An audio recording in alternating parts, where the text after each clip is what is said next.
સરળતાથી સમજાવવા માટે એક સરસ મજાની એક પ્રવૃત્તિ તમને કરાવવાના છીએ.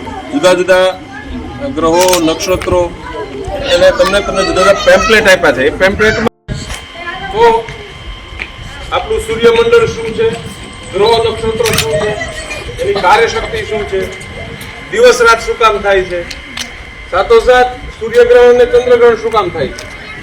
પ્રવૃત્તિ છે. આ પ્રવૃત્તિ તમારે રમવાની છે. રમવાની સાથે તમે આત્મસાત એટલે યાદ કરી શકો સહેલાઈથી.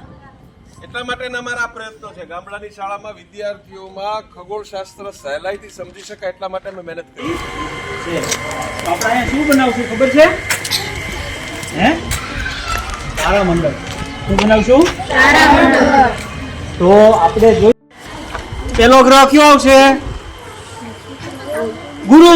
ગુરુ કોણ છે? ગ્રહ અપાયમાન છે, પણ શનિ સૌથી સુંદર છે. કેવો છે?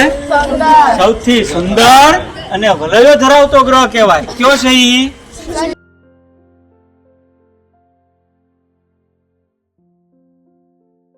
ઈ પોતે સૌર મંડળના ગ્રહો કહેવાય. મંદાકિની તારામંડળ છે એનું નામ.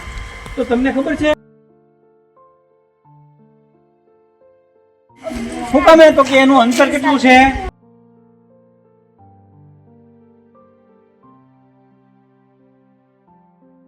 ગોળ ફરે છે. બસ. તો આ કઈ પ્રક્રિયા થઈ? લાઈનમાં આવો. હાલો ફરો બધાય. હાલો. એ બુધ. બોલો.